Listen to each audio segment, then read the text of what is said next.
नमस्कार मित्रों, आपके और हमारे YouTube चैनल में आप सभी का हार्दिक स्वागत है। आज की इस वीडियो में हम जानेंगे कि स्त्री के सौभाग्य में वृद्धि करने हेतु सौभाग्यवर्धक यंत्र। तो आइए मित्रों, हम जानेंगे सौभाग्यवर्धक यंत्र कुछ इस प्रकार से आपके सामने है। देखिए मित्रों, ये सौभाग्यवर्धक यंत्र है।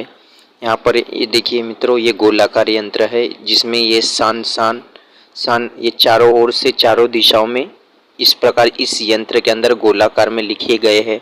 और जहाँ देवदत्त शब्द है, यहाँ पर आपको साध्य व्यक्ति का नाम लिखना होता है। जिस स्त्री के सौभाग्य में वृद्धि करना है उस स्त्री का नाम यहाँ पर लिखना होता है। और यहाँ पर देखिए, यहाँ पर ये 8 प्रकार के अष्टदल दिए गए हैं। तो मित्रों, यहाँ पर विधि कुछ इस प्रकार से है। जैसे गोरोचन से एक गोलाकार चक्र, यानी गोरोचन से, यानी जो गोरोचन होता है जैसे सिंदूर होता है, उस प्रकार आपको गोरोचन से एक गोलाकार चक्र, यानी आपको गोरोचन की जो स्याही है वो बना लेनी है, या गोरोचन मिलता है उससे आपको एक गोलाकार, यानी सबसे पहले आपको गोलाकार बना लेना है। यानी गोलाकार चक्र बनाने के बाद भोजपत्र के ऊपर, यानी भोजपत्र यहाँ सादा कागज हो, उस पर आपको यहाँ यंत्र बनाना है। गोलाकार पहले बनाना है, उसके बाद में गोलाकार खींचकर अष्टदल बनाना है। अष्टदल, ये देखिए यहाँ पर 8 प्रकार के अष्टदल दिए गए हैं। अष्टदलों से वेष्टित करना है इसे गोलाकार को। देखिए यहाँ पर ये अष्टदल दिए गए हैं, 8 अष्टदल, तथा गोलाकार यंत्र के पूर्व के भीतर चारों भागों से, यानी गोलाकार के चारों भागों से अंदर की ओर से, यहाँ पर आपको जहाँ पर सा लिखा है, सान लिखा है, यहाँ पर आपको सा बीजों से, यानी ये बीज सान आपको लिखना है यहाँ पर, यानी सान लिखना है आपको। लिखकर मध्य में अनुस्वार युक्त साध्य व्यक्ति के नाम के अक्षरों को लिखे। यानी मध्य में, यानी जो बीच वाला भाग है, सबसे बीच वाला जहाँ पर देवदत्त नाम लिखा गया, यहाँ पर जैसे कि यहाँ बताया गया है, मध्य में अनुस्वार युक्त साध्य व्यक्ति के नाम, मध्य में उस व्यक्ति का नाम लिखना है। जिस स्त्री के सौभाग्य में वृद्धि करना है उस स्त्री का नाम देवदत्त के स्थान पर आना चाहिए, यानी यहाँ पर देवदत्त के स्थान पर आना चाहिए। और लिखने के बाद तथा 8 दलों में ऋण बीज को लिखना है। यानी ये जो 8 अष्टदल दिए गए, यहाँ पर आपको ऋण लिखना है, जो यहाँ पर बताया गया है उसी प्रकार लिखे, ऋण जैसे बताया गया है। देवदत्त की जगह साध्य के नामाक्षरों को लिखे, यानी देवदत्त की जगह आपको उस स्त्री का नाम लिखना है जिस स्त्री को आप सौभाग्यवर्धक, यानी सौभाग्य प्राप्ति, सौभाग्य में वृद्धि करना चाहते हैं, उस स्त्री का नाम लिखना है देवदत्त के स्थान पर। यंत्र लिखन के पश्चात, यानी यहाँ पर आपको क्या करना है, यंत्र लिखने के पहले आपको 3 रात्रि तक यंत्र का गंधादिकों से पूजन करें। यानी यंत्र लेखन के पश्चात 3 रात्रि तक यंत्र का गंधादिकों से पूजन करना है, तथा चौथी दिन विधान पूर्वक 3 सौभाग्यवती स्त्रियों का पूजन कर उन्हें भोजन आदि करावे, आशीर्वाद प्राप्त करें।